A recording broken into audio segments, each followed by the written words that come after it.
चाहिए वो किसी को नहीं पता है। 17 से लेके 24 तक हमको क्या मिला है सर बताइए, क्या मिला हमको कोर्ट से? क्यों करें हम महिला कोर्ट में केस? ऐसे ही ना लड़कों मार दे। गलत हो रहा है मेरे साथ। अगर आवाज उठाओ तो कोर्ट से निकाल दिया जा रहा है, ना कोर्ट में खारिज किया जा रहा है डेट को, ना हमको न्याय दिलवाया जा रहा है। या तो हम ही को जेल भेज दे। मैंने क्या बोला? जेल भेज दीजिए, जेल का रोटी खा लेंगे। क्यों मेंटेनेंस केस करेंगे हम?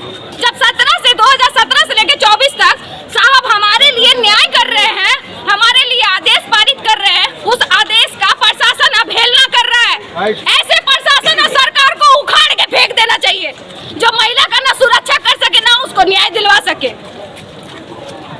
हम इस कोर्ट से अब हमको जो कोर्ट में थोड़ा न्याय का उम्मीद था अब वो भी खत्म हो जाए। हम तो वकालत करने का सोचे थे ना, जब खुद का न्याय नहीं करवा सकेंगे तो दूसरी महिला को क्या न्याय दिलवाएंगे हम? हमने जो बोला हमको उसके लिए कोई अफसोस नहीं। मैंने लीगल बोला, मैंने अपने धार पे रह करके बोला, अपने अंदर ये उम्मीद लगाए रखे थे कि हमें न्याय मिलेगा। आपके साथ आज क्या हुआ इसके सारे विषय में मैटर बताइए हमको। ओएम के बाद ईपी 337-17 मेरा मेंटेनेंस केस है। 2017 का ही मेरे हस्बैंड के साथ मैंने किया था, क्योंकि वो हमको ना खुराकी देते थे ना कुछ, मार पीट आए दिन। उस समय उतना दिमाग नहीं था, पढ़ाई करते करते बच्चा आया, बच्चा आने के बाद ये लोग खर्चा देना बंद कर दिया और आए दिन प्रताड़ित करने लगे थे। तो मैंने समाज का बोली सुनकर कहाँ कोर्ट है ये देखते हुए अकेले आकर यहाँ मेंटेनेंस केस की थी। मेंटेनेंस केस करने के बाद 2017 से लेके आज 2024 हो रहा है, सिर्फ हमको डेट ही मिला, न्याय कुछ नहीं मिला, ना मेंटेनेंस मिला, ना ही कुछ समाधान निकाला गया। तो मैं आज बहुत परेशान होकर कोर्ट को यही बोली कि या तो आप मेरे साथ न्याय कर दीजिए या तो मेरे साथ अन्याय कर दीजिए, लेकिन केस को खारिज कर दीजिए और ये लिख दीजिए कि हमसे न्याय नहीं हो पाएगा। हाँ, तो कोर्ट के आदेश ये हुआ कि हम ही को बोल दिया गया कि आप बाहर जाइए। तो हमारा आवाज़ बंद कर देने से क्या पेट बंद हो जाएगा? पेट तो चलाना पड़ेगा। हम कैसे पेट चलाएं? अपने साथ साथ एक बच्चा भी है जो 7 दिन का था। आज मेरे पास 12 साल का लड़का है जिसको हम रख करके पाले पोसे। कोर्ट हमको मेंटेनेंस नहीं दिलवा रही है तो हम उस बच्चे को पाले कैसे? पति रहते अगर बीवी खर्चा उठाएगी तो वैसा पति को लेके हम क्या करें जो कमाते हुए भी बीवी को, बच्चा को और पैसा ना दे, खुराकी ना चलाए। गुजारा भत्ता बंद होने का इंतजार कर रही है कोर्ट। आज 12 साल का बेटा है मेरा, कल 20 साल का हो जाएगा, तब यही कोर्ट बोलेंगे कि उनका गुजारा भत्ता बंद हो गया। क्या इस चीज़ का इंतजार कर रही है कोर्ट?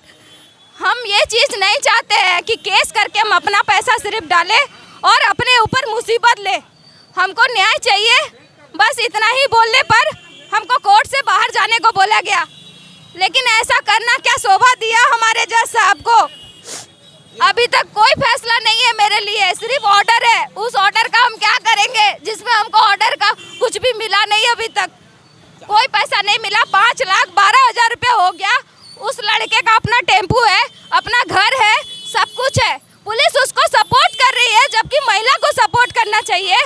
और वहाँ के प्रशासन बोलते हैं कि हम गए थे, घर में कोई सामान नहीं था। इसका मतलब है कि घर से सामान हटवा दिया गया है। उसको कुर्की कीजिए। कानून को हमको थोड़ी सिखाना पड़ेगा कि कानून को कैसा कानूनी प्रक्रिया करना चाहिए। हम कौन होते हैं कानून को कानून सिखाने वाले?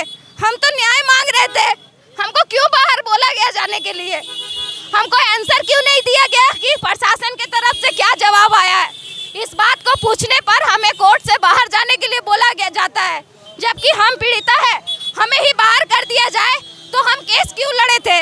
ये सुनने के लिए कि कल दिन हम ही को कोर्ट से बाहर कर दिया जाएगा।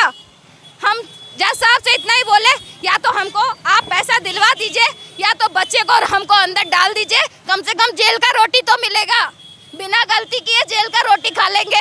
अभी आप गए थे कोर्ट में, जब गए अभी जब हाजत मतलब जहाँ हाजिर हुए, मतलब क्या आपका सवाल किए? वो कुछ सवाल नहीं किए, वो चुपचाप रिकॉर्ड देखे जा रहे हैं। और बार बार उनका सामने से जज साहब का एक ही जवाब रहता है कि थाना के दरोगा को शोकॉज करेंगे, थाना के दरोगा को शोकॉज करेंगे। जिस थाना के दरोगा को शोकॉज करने के बाद शोकॉज करने के बाद उनका कोई जवाब नहीं आता है और उल्टा सीधा जवाब आता है, तो क्या जरूरत है दरोगा को शोकज करके। इसलिए हम विनती करके साहब को बोले दरोगा को शोकज ना किया जाए और इस केस को आप खारिज कर दीजिए, क्योंकि मेरे साथ न्याय नहीं होने वाला है। तो मैंने क्या गलत बोला? मेरी जैसी कितनी महिलाएं हैं जो दिन रात रोती है आकर के कोर्ट में मेंटेनेंस केस में, और वो उम्मीद करती है कि जज हमारे लिए न्याय करेंगे। ये अन्याय सहना पड़ता है महिलाओं को जब हमारे साथ न्याय नहीं हो रहा है। जबकि मैं प्रैक्टिस पे हूँ, कोर्ट में काम करने का जज्बा रखती हूँ, तो दूसरी महिला को कहाँ से हम न्याय दिलवाएंगे? आप ही बताइए। हमको ये उम्मीद नहीं था कोर्ट से, ये उम्मीद नहीं था कोर्ट से। अब आगे ये खारिज वाला कागज अगर हमको दे दिया जाए तो मैं हाई कोर्ट तक जाऊंगी और देखूंगी वहाँ के जज साहब हमारे साथ क्या न्याय करते हैं। चलिए अब सीनियर वकील साहब से भी कुछ दो बातें हम कर लेते हैं। काटिए।